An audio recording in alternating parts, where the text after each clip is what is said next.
Para acompanhar mais conteúdos como este, acesse o nosso site www.entrevistasdojo.com.br.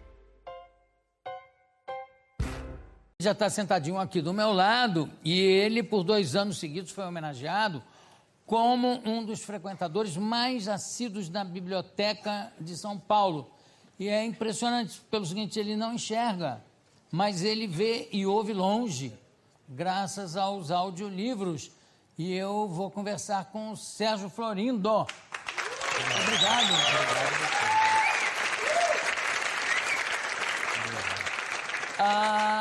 Se eu falar cego, você não se ofende, não é? Porque tem esse negócio agora que não pode falar.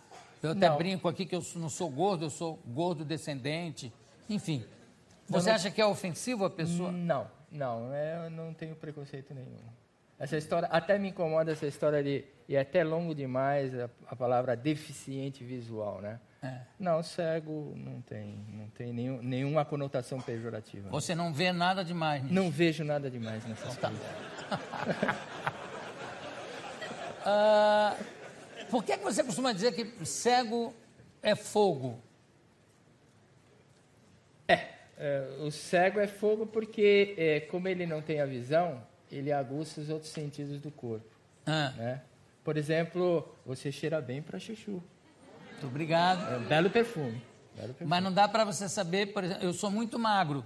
Não dá para você saber disso. Não. A voz engana bastante, né? Mas o cego é fogo pelo seguinte: nem todo cego são iguais, né? Eu tenho assim um histórico diferenciado, porque, por exemplo, eu gosto muito de imagens. Eu estudei numa época, anos da ditadura, então a palavra acessibilidade e inclusão não fazia parte do vocabulário do deficiente físico, né? Então eu tive que omitir esse fato e estudar numa escola do Estado. Então a minha ânsia por imagens, para você ter uma ideia, eu peço sempre para 5 pessoas diferentes me descrever o Jô Soares, por exemplo. Por quê? Porque cada pessoa vai me dizer um dado e vai omitir outro. Então, para que eu chegue mais perto da sua fisionomia, eu uso desse esquema, né? Pega 5. Todos mentirosos que vai ver que disseram para você que eu sou gordo. As pessoas são muito maldosas, mas enfim. Agora, pelo que eu sei, você consegue discernir imagens escuras e brancas. Como é que é isso? Eu costumo dizer que eu sou corintiano até na maneira de ver. Eu vejo tudo em preto e branco. Mas dá para você ver tudo em preto e branco, mas não dá para definir imagens, né? Não. Por exemplo, para mim ver uma silhueta, a pessoa tem que estar numa claridade muito forte atrás, senão eu não consigo definir. Se a luz estiver acesa num dia de sol, eu não sei que a luz está acesa. Tem que estar tudo escuro, tem que estar noite. Então é bem distinto uma coisa da outra, né?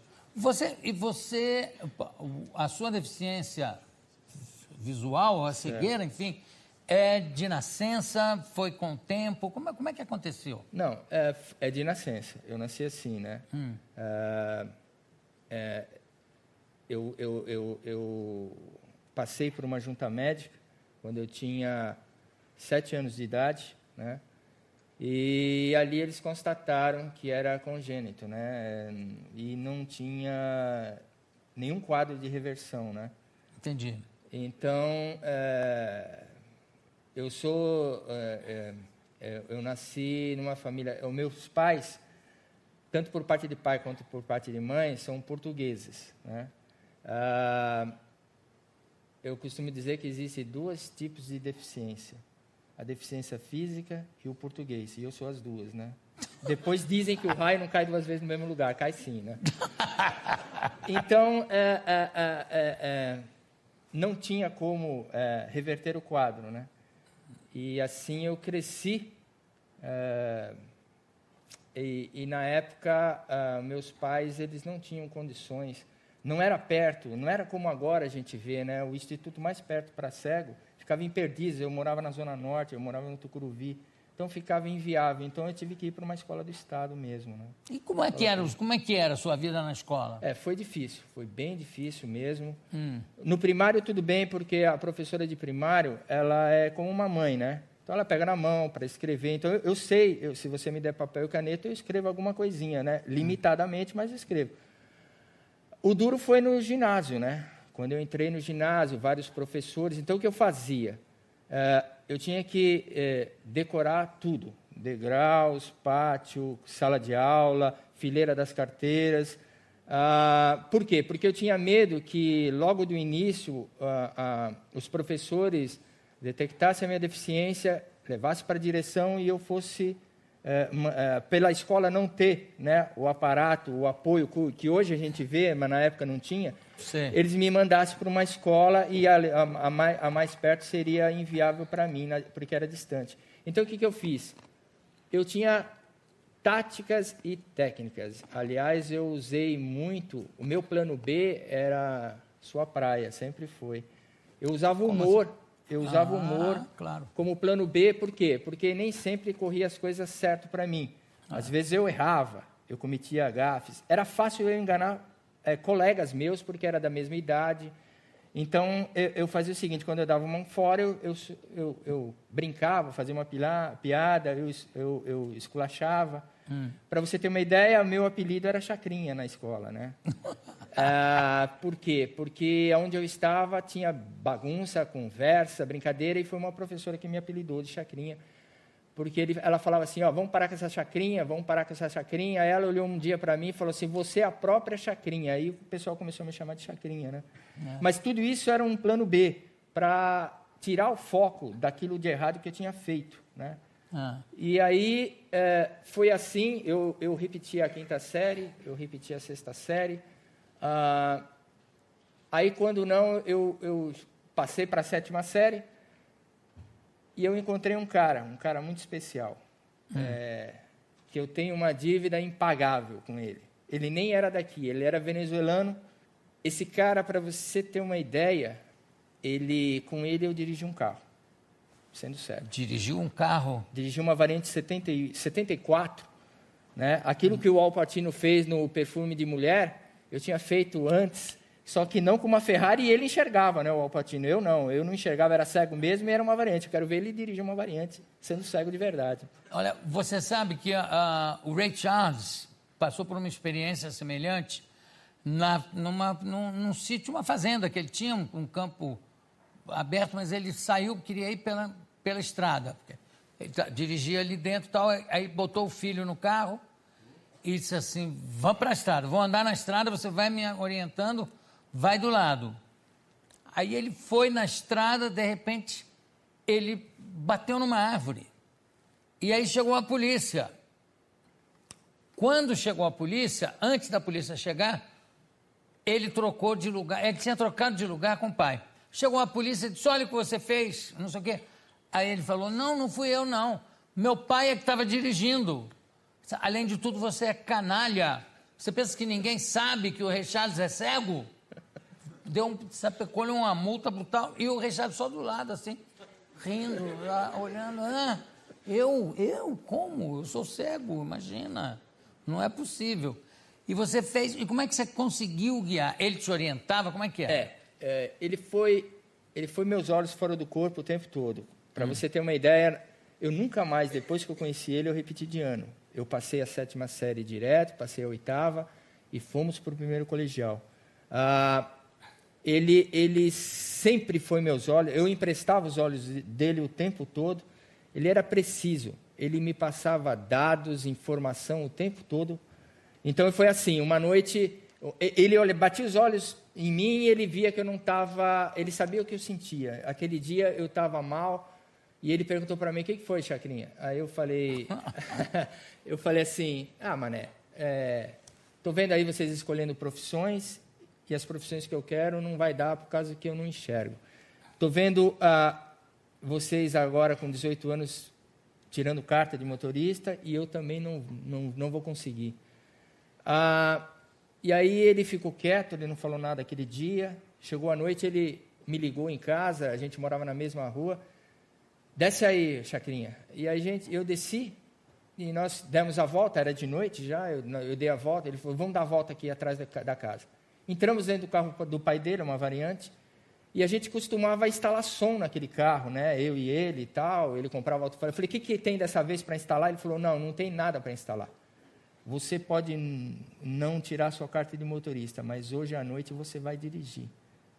E eu falei, você está brincando, mané, que é isso? Ele falou, não, eu vou fazer o que eu faço com você na escola.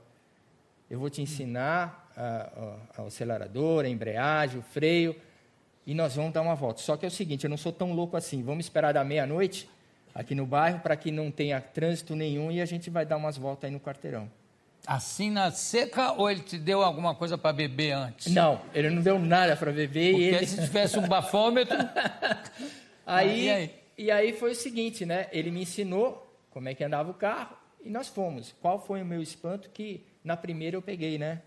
Só que é lógico, primeira e segunda só, devagarzinho, né? Eu ainda tentei arriscar uma terceira, mas ele falou, nada feito. É só primeira e segunda. É lógico que ele sempre segurando no volante, às vezes, né? Dando uma esterçadinha, porque a gente pende para um lado. Mas olha... Mas você teve a sensação de estar... Eu dei várias voltas no bairro, eu fiz prova de ladeira, eu fiz tanta coisa. Ele quase encheu as calças, às vezes, de medo, porque eu entrava em lugares que não era para entrar. Ele, não, pelo amor de Deus, agora já foi, não deixei o carro morrer. Pois isso aqui, sem querer te interromper, Sim. Já interrompendo, é o seguinte, uma das maiores dificuldades quando você começa a dirigir, sobretudo quando não é um carro automático, é manobrar com a embreagem e acelerador para o carro não ficar pulando que nem cabrito, pum, pum, pum, pum, e morre. Isso não aconteceu com você? Você não, de cara já não acontecia. Equilibrou uma coisa com a outra? Ele está aí para testemunhar. Eu conseguia a habilidade, eu conseguia jogar bola com ele perto. É lógico que eu sempre encostado com quem estava com a bola. Eu joguei fliperama, na época era aquelas máquinas de pôr fichinha. Sei. E ele ficando atrás e dando todas as coordenadas. E no carro também, de cara, você engatou a primeira e foi embora? Fui embora, fiz prova de ladeira, segurando o carro só na embreagem, no acelerador, sem pisar no freio. Segurava o carro, parava ele ali e depois saía, sem problema nenhum. Foi o único carro que você dirigiu? Não, eu dirigi um Fusca dele também, 64. Dirigi uma Kombi. 68, vermelha. Cadê esse venezuelano? Onde é que ele está? Está aqui? Tá. Eu vi que ele tinha... Esse cara é o mais preciso. Todo cego deveria ter ele como saída de fábrica. Ele consegue a precisão fantástica. Olha, eu pensei que ele tinha voltado para a Venezuela. Não. Aí, e eu nunca vi ninguém com tanta cara de venezuelano, impressionante. E ele foi o único cara que leva um cego para assistir um filme de striptease, e um filme de pornográfico e um striptease, e ainda ele falava assim com uma cara de pau do lado, quer que eu te descreva? Filme pornográfico, eu falei, não, eu tenho ouvido, eu sou cego, não sou surdo. Só vai ter gemessão aí, meu amigo. Não tem nada para descrever, não tem história, não tem enredo. Como é seu nome? Manuel. Manuel? Isso. E você é venezuelano de nascimento? De nascimento. E já está no Brasil? Cheguei aqui em 75. Em janeiro de 75, está com 12 anos de idade. Você está sozinho aqui hoje? Não, eu tenho... Não, eu digo aqui na plateia. Estou com a namorada dele e a filha. É cego também namora. Não, claro, tem gente que se espanta. Mas como? Mas a filha quem? Sua filha ou filha? Filha dele. A minha filha. Eu sou divorciado. E aí tem outra história, né? Quando eu saí da escola, me formei na 8ª série, com ele, tivemos que mudar de colégio, porque naquele colégio não tinha o 2º grau, ou seja, o curso médio agora. E aí eu aí foi meu drama novamente, porque eu tinha que decorar todo o novo colégio, e aí eu falei para ele, mané, eu vou desistir. Ele falou, não, você não vai desistir. A gente chegou até aqui e nós vamos continuar. Eu falei, mané, eu tô cansado, não dá mais, esse negócio de eu ficar fingindo que eu sou normal, não dá para mim. Ele falou, não, nós vamos continuar assim. E nós mudamos para essa escola, o primeiro colegial. E lá eu sentei, eu lembro que no primeiro dia eu sentei bem desanimado, e ele sempre sentava atrás de mim. E eu tinha um outro amigo que também fazia os olhos para mim, que chamava-se Fernando Doutel, e ficava sempre eles dois. Só eles é que sabiam na classe que eu era deficiente visual, que eu era cego. O resto não sabia. E quando não, o professor, depois de 2 meses, 3 meses, ele descobria, né? Eles falavam, você tem alguma deficiência visual? Eu falei, tenho. Qual é o nível? Eu falei, eu sou cego. Ela falou, não acredito. Eu falei, sim, eu sou cego. Só dá para mim ver um vulto se eu tiver com uma claridade muito forte atrás. Mas como? Eu falei, eu tenho 2 amigos que são meus olhos fora do corpo. E era o Mané e o Doutel. Vamos chamar a vinheta que eu vou continuar conversando com o Sérgio Florindo. Bonito. Vamos lá. Tenho aqui ao meu lado o Sérgio Florindo, mas eu quero abrir esse bloco falando com o Manuel um pouco. Manuel, você é casado, Manuel? Estou casado. Porque daqui deu para eu ver a sua aliança na mão. Digo, não. Que belos olhos você tem. Pois é, tá vendo? Ainda bem que alguém vê aqui, hein? Pois é. E vocês são amigos desde moleques, né? Desde criança? Desde a adolescência. Desde a adolescência. Só que nunca tratamos ele como um deficiente, não. Muito pelo contrário, a gente aproveitava a deficiência dele para tirar um barato dele. Né? A gente aprontava demais com ele. Teve um dia lá na escola que a gente começou a espalhar que ele estava fazendo aniversário. Aí chegava, o Chacrinha tá... Ninguém conhece ele como Sérgio, sempre como Chacrinha. O Chacrinha tá fazendo aniversário, mas não fala nada para ninguém, não fala nada para ele, que ele não quer que saiba, mas só para dar ovada nele na saída, né? E não era dia do aniversário dele, né? E espalhamos e foi espalhando. E tinha uma menina que estudava com a gente, que era presidente do centro cívico da nossa classe. Aí ela foi bater para a diretora que ele estava fazendo aniversário, né? A gente desceu por intervalo, tá? Quando acaba o intervalo, a gente entrava para a sala enfileirado, né? Aí a diretora aparece lá em cima, falando, a gente lá na turma do fundão, bagunçando, e a diretora, a gente vai homenagear um aluno, que isso, aquilo, elogiou ele pra caramba, e ele... Aí na hora a diretora... que vem aqui em cima o Sérgio Florindo. Eu falei, meu Deus do céu. Aí eu peguei ele não estava nem escutando o que a diretora estava falando. Peguei ele, eu falei, vai lá em cima e fala que sim. Ele, o quê, meu? Fala que sim, meu. Ele, o quê? Fala que sim, vai embora que estão te chamando. Aí chegou lá em cima, diretor abraçando ele, meus parabéns, fez todo mundo cantar os parabéns para ele, tudo, a sorte que ele segurou as pontas lá em cima.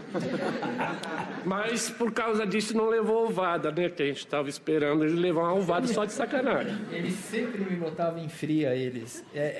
Era por isso que eu não queria que mais nenhum colega da classe descobrisse, porque as pessoas iam usar de compaixão, de pena, e eu não queria isso, eu queria ser tratado igualmente. E eles nunca fizeram isso comigo. Que outros lugares o Mané te levou? Olha bem pra cara dele. Tô vendo?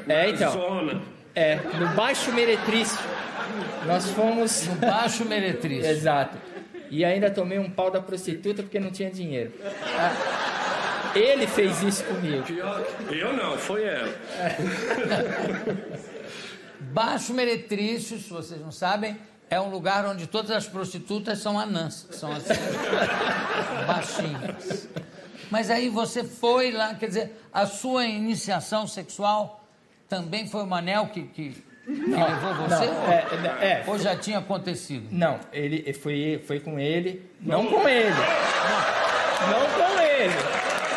Eu sei. Mas... aí, eu sei que não, mas estou dizendo, foi graças a ele. Sim, graças a ele que me conduziu. Aliás, eu conheci o centro da cidade com ele, né? Ele que me levou, ele falou, você conhece? Eu falei, não. Então você vai conhecer. Ele me integrou, ele me fez ser um adolescente como qualquer outro, né? E no colegial, como eu estava te dizendo, quando eu passei, eu estava querendo desistir, eu sentei no primeiro dia de aula e ele chegou para mim e começou a descrever como sempre, né? Ele falou, bom, vamos lá, Chacrinha, você quer que eu descreva primeiro os caras ou as meninas? Eu falei, você tá me estranhando? Primeiro as meninas, meu. Aí ele começou a descrever as meninas da classe. Foi uma por uma. Eu falei, puxa, mané, eu já tô desanimado para estudar. Aqui só tem canhão, rapaz. Só tem...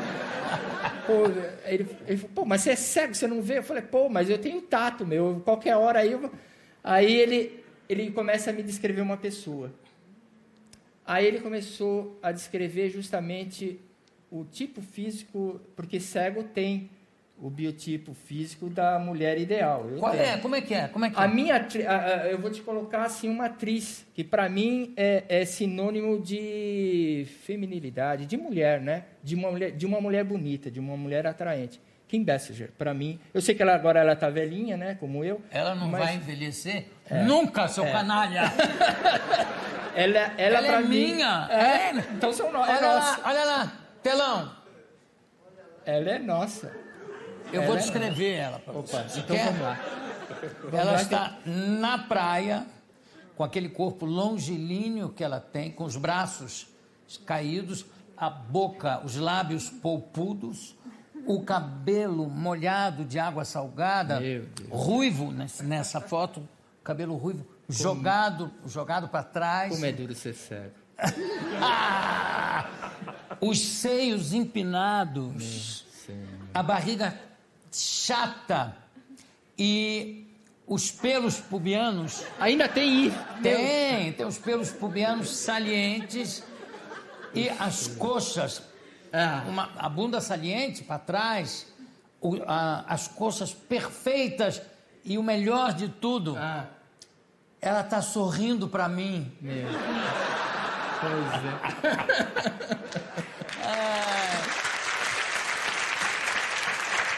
Você sabe que quando eu li isso na pré, eu falei, não é possível. É o meu ideal de mulher. Eu acho que ela continua, e eu vou te falar que você provavelmente não sabe. Ela continua linda. Não é, Manuel? Com certeza. Ela continua uma mulher belíssima. E o meu critério com o Mané era o seguinte, com as meninas, era assim, ele descrevia, mas ele não dava a opinião dele. Ele deixava para mim dar a minha opinião. Depois eu pedi a confirmação para ele. E teve uma menina nessa classe que ele começou a descrever e começou a chamar a atenção. Ele começou a descrever o cabelo, o rosto, os olhos, né? Ele foi descendo do pescoço para baixo. E aí o coração começou a bater mais forte. E aí eu olhei para trás e disse assim para o Mané, nossa, essa é bonita pra caramba. Aí ele virou para mim e falou, E aí passou. De repente eu começo a ouvir uma voz e eu não sei, é coisa de cego, né? A gente não tem o sentido dos olhos, mas acho que tem outros sentidos. Eu comecei a escutar essa voz e eu falei, Mané, você está ouvindo essa voz? Ele falou assim, tô. É a moça que eu acabei de descrever. Era a Fátima Natália, a menina com quem eu me apaixonei naquele ano. Eu tinha 18 anos, ela tinha 15 anos de idade. E o que aconteceu? Eu passei o ano inteirinho tentando me declarar para ela. Primeiro, tomar coragem para dizer que eu era cego, que ela não sabia. E ela passou o ano sem saber. Segundo, eu tinha que furar esse bloqueio primeiro e depois me declarar e dizer qual é o sentimento que eu tinha por ela. Eu travei totalmente, eu não conseguia de jeito nenhum.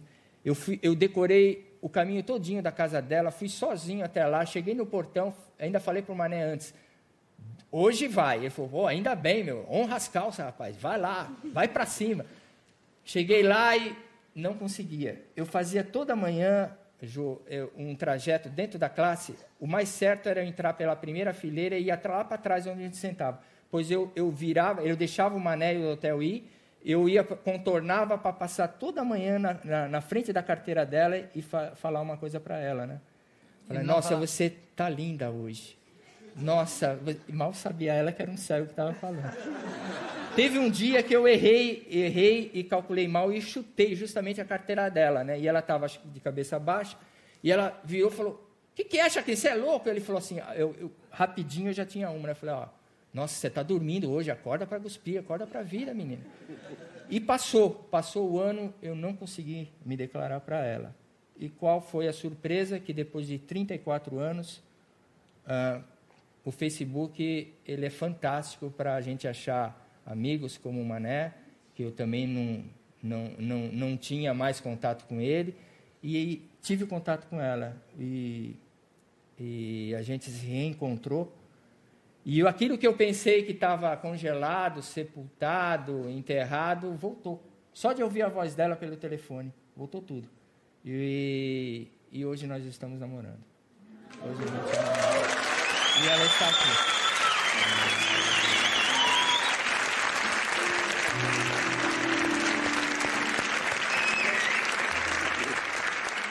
Que maravilha! E foi de cara assim esse reencontro? Me conte. Demorou um pouquinho, né? Primeiro foi pelo telefone. Aí marcamos um encontro, nos encontramos, foi muita emoção.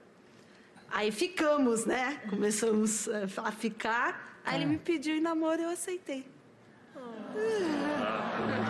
Duro foi falar para ela que eu era cego, que ela não acreditava, né? É Natália, isso não? Fátima Natália. Fátima Natália. Olha, você vê que coisa incrível, né? Quando tem que ser... E aí, eu acho que eu tenho muito bom gosto, né? Tem? Quem falou agora? Isso aí é o seguinte, a gente ficou mais de 30 anos sem se ver.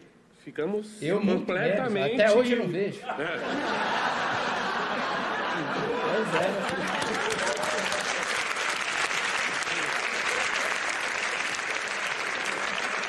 Ficamos completamente sem contato esses 30 anos. Né? Mas por quê? O que aconteceu? Mudou de rua? Casamos, mudamos, cada um foi seguir sua vida, acabamos perdendo contato, assim.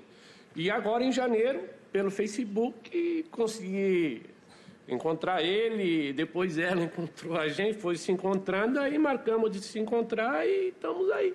Você vê a importância das redes sociais bem utilizadas. E eu estou falando isso, quero repetir pela enésima vez, eu não tenho Twitter. Não tenho Facebook, não tenho Twitter, porque eu já tenho um tuitão aqui toda noite e um Facebook e um Orkut. Eu não teria nem tempo de seguir, mas eu sei como pode ser bem utilizado, como pode ser a favor da sociedade, apesar de ter gente que extrapola e que usa erradamente, mas não tem importância, porque só esse exemplo valida tudo o que acontece em termos de evolução na comunicação. Eu não quero deixar de falar sobre os livros. Você nunca aprendeu Braille, não quis aprender Braille? Não. Eu não tenho Braille. Eu também não sei andar com a bengala, com um cego anda. Eu só uso a bengala para que me identifique que eu sou deficiente visual. Eu ainda preciso aprender, eu estou numa fila de espera aí no instituto para poder aprender a andar com a bengala. Então, o que foi? No tempo de estudo era difícil, eu sempre tive um enorme amor pelos livros, porque tem tudo a ver com o cego, né? O mundo do cego é o mundo das ideias, do pensamento, e o livro, ele consegue ser a chave para movimentar e dar vida nesse mundo. E o livro, para mim, tem um significado especial porque ele traz um plus aí, ele traz um bônus que ele consegue, com a descrição do autor, ele me traz imagens de pessoas, de fisionomias, de lugares. Então, para mim, o livro sempre vai ser muito importante para mim. Muito bem. Olha, já que você falou nisso, bom, primeiro eu quero te oferecer aqui o meu CD do espetáculo que eu fiz sobre Fernando Pessoa, que se chama Remix em Pessoa, obrigado, com música do Billy Forghieri, está aqui, poesias do Fernando Pessoa, obrigado, que foi um espetáculo teatral dirigido pela minha querida Beth Coelho. Está aqui para você. Muito obrigado. E também eu quero soltar um áudio de um trabalho, aliás, fez mais do que um desses trabalhos, do meu irmão, José Wilker, aliás, com quem eu ando com muita saudade, que eu há bastante tempo que eu não tenho falado com ele, mas que gravou audiolivros. O livro é de Irving Yalom, Quando Nietzsche Chorou. Por favor.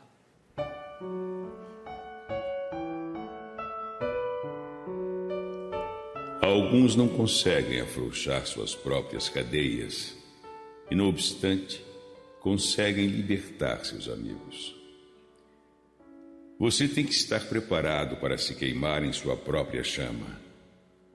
Como se renovar sem primeiro se tornar cinzas. Assim falou Zaratustra. O carrilhão de San Salvatore invadiu meu devaneio. Puxei o pesado relógio de ouro do bolso do colete. 9 horas. Novamente li o pequeno cartão de borda prateada recebido no dia anterior. 21 de outubro de 1882. Dr. Breuer, preciso vê-lo para um assunto da maior urgência. O futuro da filosofia alemã está em jogo. Encontre-me amanhã cedo, às 9 horas, no Café Sorrento. Lu Salomé. Um bilhete impertinente. Havia anos ninguém me abordava com tanta sem cerimônia. Não conhecia nenhuma Lu Salomé, nenhum remetente no envelope, nenhuma forma de informar a essa pessoa que 9 horas era inconveniente, que a senhora Breuer não gostaria de tomar o café da manhã sozinha, que o Dr. Breuer estava de férias e que não estava interessado em assuntos urgentes. Aliás, minha ida a Veneza foi precisamente para me livrar de assuntos urgentes. Sérgio Florindo, muito obrigado.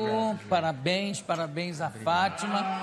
Ai, parabéns ao Manuel. Obrigado, Ju. Hein? Que belo venezuelano que você arranjou, hein? Obrigado. Não é venezuelano ele, eu até fiz um ato falho sem querer. É um velejuelano, porque ele ajuda você a velejar. Daqui a pouco a gente volta.